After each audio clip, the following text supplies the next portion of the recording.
Yana ham aniqroq qilib aytadigan bo'lsak, vodiyni poytaxt bilan bog'lovchi katta yo'l yoqasida joylashgan mana bu binoda hunarmand Davron Azizov tomonidan asosan oshxonalar uchun stol tayyorlanib, respublikamizning turli viloyatlariga buyurtma asosida mijozlarga yetkazib berilmoqda. Tadbirkorning hunarmandchilik borasida o'ziga yarasha tajribasi borligi, yetarli mablag', qisqa fursatda rejalarini amalga oshishi, kutilganidek sof foyda ko'rishiga xizmat qildi.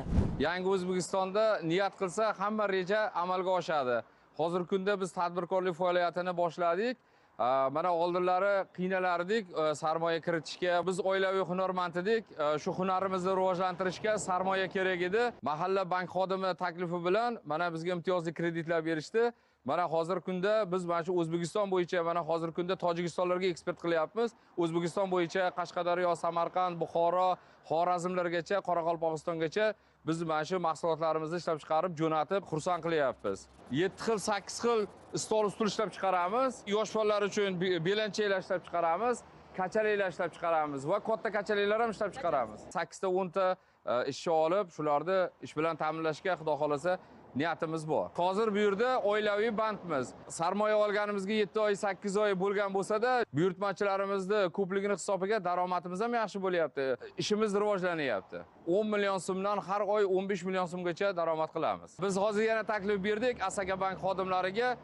Yana shu imtiyozli kreditlarimizni olib, yana ham kengaytirib 50 ta 60 ta bo'lgan ish o'rinlarini yaratmoqchimiz. Pop tumanida joylashgan Toshqo'rg'on mahallasida 590 ta xonadon bo'lib, xonadonbay o'rganishlar davomida 45 nafar fuqaro ishsizligi aniqlandi. 1 yil ichida bularning 35 nafarini ish bilan ta'minladik. Ya'ni biznesga birinchi qadam dasturi asosida ularga kredit ajratib, o'z-o'zini band qilib, tadbirkorlikni yo'lga qo'ydik. 8-9 million so'm xonadoniga daromad olib kiryapti. 2026-yilning o'tgan davr mobaynida ham 8 ta loyihani amalga oshirib, 15 kishini ish bilan ta'minladik. O'tgan yili loyihalarni 40 ta qilgan bo'lsak, 2026-yilda bo'lsa uni 2 barobar, ya'ni bunday loyihalarni 100 taga yetkazamiz. Asosiy maqsadimiz ishsiz fuqarolarni ish bilan ta'minlash, aholi bandiga ko'maklash.